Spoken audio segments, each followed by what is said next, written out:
Hello everyone, I'm Kira and this is the Green Sheep. This is a place for strong-willed, deeply sensitive, and wildly creative people who don't quite fit the mold, and for the parents who are trying to understand and guide and love these brilliant young beings. I started using the term green sheep instead of black sheep because these kids are not bad or broken. There's nothing wrong with them. They're just different. And that difference usually comes with massive untapped gifts like resilience and drive and wit and resourcefulness and huge hearts, hugely feeling empathetic people, and a way of moving through the world that doesn't always make sense to the people around them. Today, I want to talk about accountability and validation. This is something that in my unique position, I work with teenagers, but inevitably, I of course end up working with their parents as well, that I hear from both sides. I hear from teenagers all the time, my parents just do not understand me, and all I want is for them to get it. I don't expect them to fix it. I don't expect them to make my problems go away. I don't expect them to undo what they have done. I just want them to understand, and it feels like no matter how I express this or articulate it to them, there's just this block. And on the parent side, I hear them say, I do understand. Like, they have explained it to me. I've read the research. I've listened to podcasts. I've talked to you, Kira, who's helped articulate some of it. I've gotten so many different accounts and insights into this thing my kid is telling me about. Like, I do understand. And I validate them. Like, I tell them that I understand. I tell them that I'm sorry. And it just never seems to be enough. And so that leaves this question of like, why is there this gap in communication where parent wants to hear child and child wants to be heard by parent, and yet it just does not seem like it's lining up. So what this really comes down to is validation. To validate someone is to communicate with them in such a way that you elicit their embodied, that word is super key, embodied experience of feeling seen, heard, accepted, valued, and loved for who they are in the moment as they are. This definition comes from Dr. Robin Bear. She is a brilliant psychotherapist who works with adolescents and a dear friend. I will link her in the notes below. So that's what validation is. It is having the felt sense in your body. I am seen, I am understood, I am heard, and I am accepted in this moment. And it feels like such a relief. It feels like such a gift. It feels like such a point of connection. And perhaps you've experienced this in a conversation with someone, a loved one, a spouse, a friend, where you're going back and forth in this conversation, and then it feels like there finally comes this moment where something just settles, and you're like, okay, they actually get it.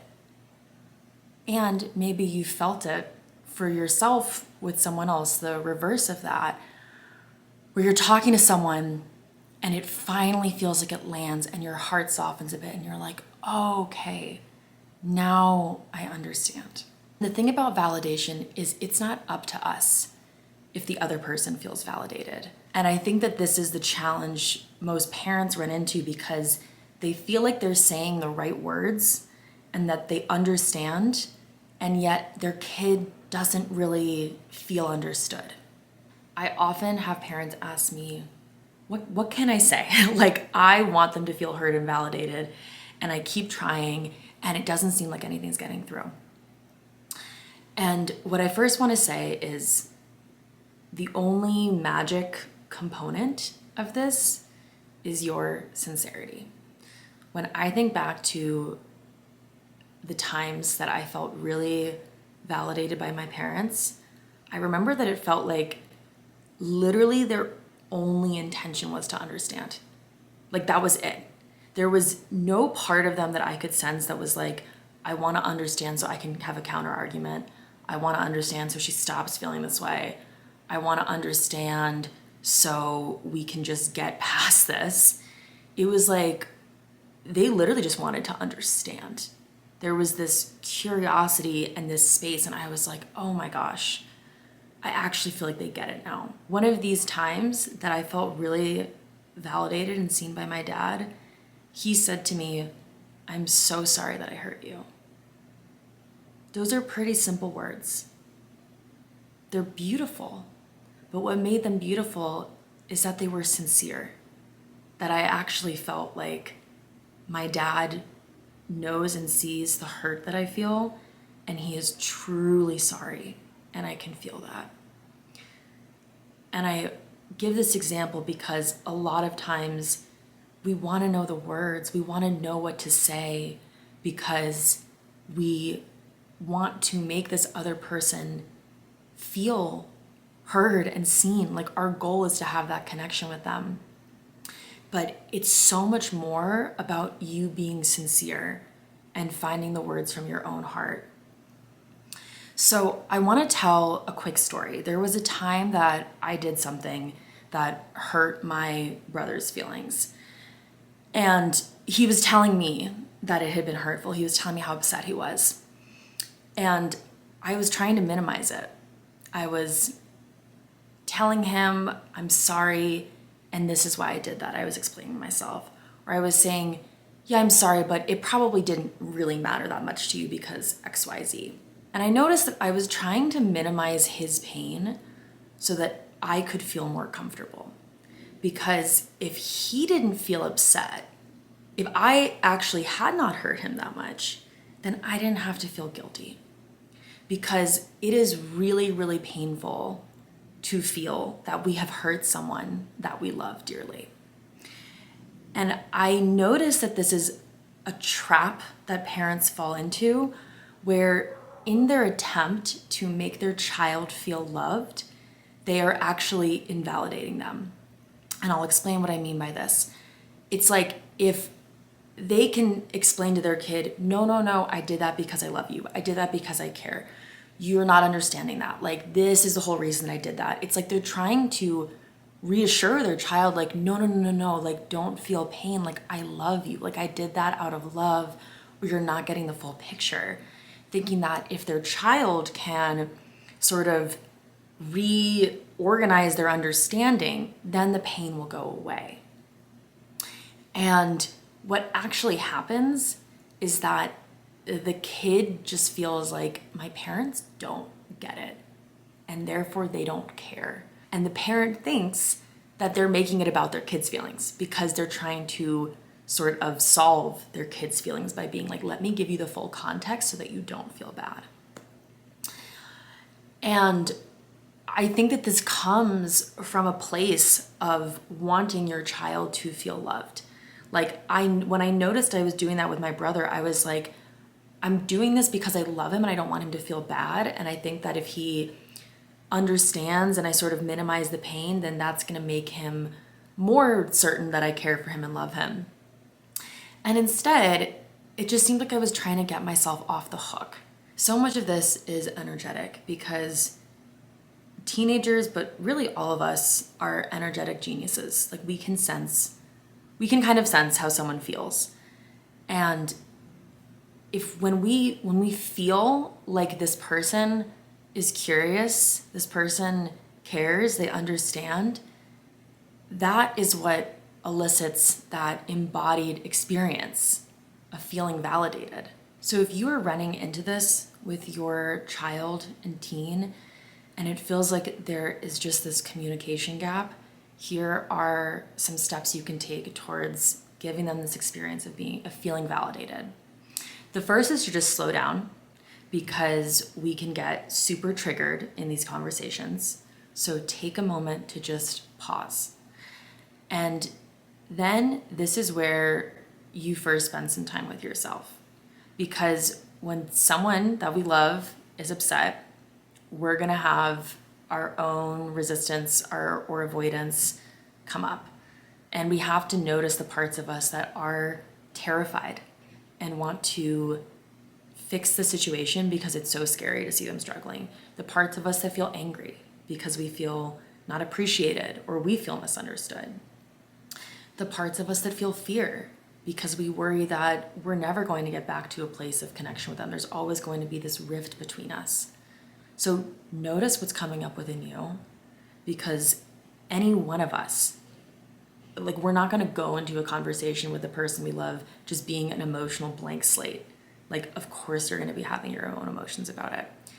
So this is when you take some time to just acknowledge that those are there and tell yourself, like, these are going to get space, these are going to get time. I'm going to make, an intention to validate these parts of myself, because we validate other people and we also validate ourselves. And then listen with your heart. Listen with your heart and be curious. Sometimes, honestly, like, it can help to pretend for a moment that we don't have the relationship or the role in their life that we do. Like, if you were just encountering this person and you were just hearing this experience that they're having as if they were a stranger that you met at a cafe, and you were just wanting to know their story and how they felt, like, listen from that place. Listen with an open heart and a curiosity. A common fear people have about validating is they don't want to support or encourage negative perceptions that someone has. They don't want to endorse the belief that, like, yeah, you can't do anything, or I am a horrible parent. Like, you want to correct what they're saying. And especially in this case, it's like, going back to what I said before, if you're worried that your kid has these negative beliefs about you, like they think that you can't handle them being honest with you, or they think that you always see the worst in them, it's like you are afraid of agreeing with that belief and then perpetuating it. But what we have to realize is that there is an organic process for emotions cycling through. You disagreeing with it does not make it go away. I had this mom come to me and say, my daughter just seems to think that I can, like, never handle her because I set boundaries in conversations. And so she's always trying to, she's always coming back being like, you're never here for me. You just can't handle this. You're weak. And her mom was like, how do I like change her perception of that? And I was like, you stop trying to. That's how you change her perception. You acknowledge how she feels right now, and you become curious about why she feels that way. That's the only thing that's going to change her mind. The more you fight it, the more that's going to fester, honestly. It's not going to go away because you deny it. And if anything, validation is the beginning step of this organic cycle through and processing of emotions. When my parents, because I had a tremendous amount of anger at my parents when I was a teenager, so much, I started to forgive them and them to forgive me. That process started when they first really saw and acknowledged the hurt that I felt. And if they had been afraid of really acknowledging the hurt, that would have continued the hurt, then the healing process would have actually never started. So we have to have trust that emotions have an organic journey. People are able to move through anger. People are able to move through hurt. People are able to move through fear. What supports that process, what invites that process, is when we see them where they are and validate them. I am a huge etymology nerd. I love looking at the history of words because I think it's like this hidden source code within them about their meaning. So in the word validate, we can see the root word valir, which means to be strong, to be worth something. And this is what validation communicates. It communicates that we see the strength in someone and we see their worth. That is how a person feels when they are validated. They feel worthy. I hope that this video has been helpful. If you have any questions, please feel free to ask me below. And you are also invited to join my free parent support group. I post more videos in there and you can ask questions and connect with other parents. And as well, I just recently started offering support groups for teen girls, which I am so excited about. I've wanted to do this for so many years. So if you would like to read more about that and maybe have your daughter join us, the link for that will be below too. Thank you so much for watching, and I will see you next time.